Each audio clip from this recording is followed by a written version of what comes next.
A qualidade do produto é extremamente afetada pelo tempo decorrente entre a colheita e o processamento. Por isso, o transporte deve ocorrer no menor prazo possível.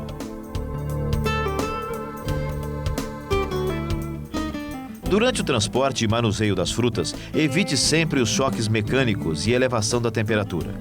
Normalmente, são usadas caixas plásticas limpas, com capacidade de 20 a 23 quilos de frutas.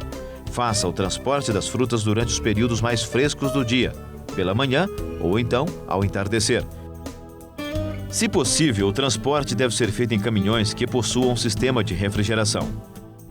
Depois que saem do campo, as frutas são levadas até a recepção da indústria. Esta unidade que vamos conhecer agora pertence ao senhor Takehiro Miyamoto, um dos membros da colônia japonesa que se instalou no sul da Bahia, pioneiro no plantio racional do cupuaçuzeiro e que hoje é tido como um grande exemplo de dedicação e trabalho para todos nós. Aqui na fábrica do senhor Miyamoto, os frutos são despejados nesta rampa, quando então, depois de lavados, chegam às mãos dos funcionários, que executam a abertura do fruto para a retirada da polpa. Aqui, o cupuaçu sofre outro processo de seleção, quando a polpa, que apresenta coloração escura, é eliminada. A seleção do fruto para a produção de polpa in natura deverá ser uma atividade extremamente rigorosa, porque qualquer contaminação que ficar no fruto passará consequentemente para a polpa. Então a seleção tem que ser muito bem feita, tem que ser retirado todos os frutos com qualquer defeito causado no transporte, na colheita, por queda, baque, qualquer que seja. Frutos com maturação elevada, fruto com qualquer lesão deverá ser tirado. Depois da seleção, os frutos passam por um processo de preparo e despolpamento mecanizado, quando as sementes são separadas da polpa em máquinas como esta, conhecidas como despolpadoras. O processo de despolpamento também pode ser feito manualmente, apesar de ser bastante demorado. Para se realizar a despolpa pelo método manual, você precisa apenas de uma tesoura doméstica bem afiada, quando se faz a separação da polpa da semente. Depois da despolpa, o produto obtido é levado para a seção de envasamento. Existem dois sistemas de envasamento, um semi-contínuo e um sistema contínuo automático, um sistema automático.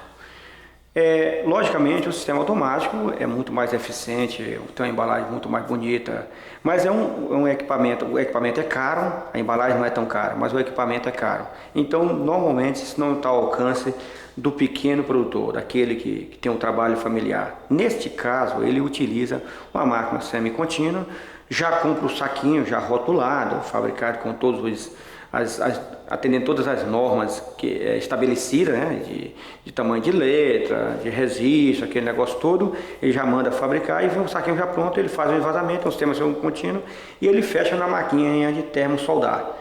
E a máquina automática é uma máquina que utiliza, é a mesma que é utilizada para leite, que utiliza uma bobina onde a máquina forma o saco, já faz a solda vertical e horizontal e já dosa a quantidade pré-estabelecida.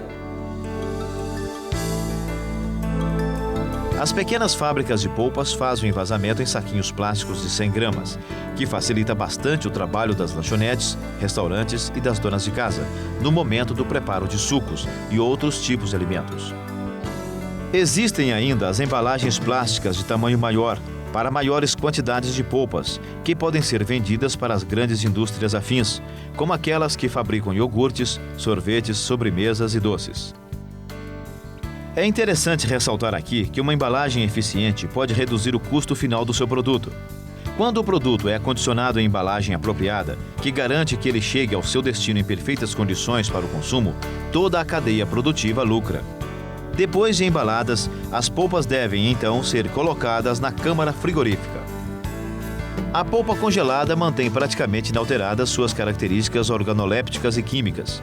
Entretanto, para que isso ocorra, é necessário que o processo de congelamento seja rápido. Desta forma, não haverá reações químicas e nem enzimáticas na polpa. Mas qual deve ser a temperatura ideal para a câmara de congelamento? A temperatura da polpa deverá ser no mínimo de 18 graus negativo. Esta é a temperatura recomendada para alimentos congelados. Não, temperatura Inclusive, quando se aproxima o período de distribuição, o ideal é que você fosse essa temperatura pelo menos para 25 negativo.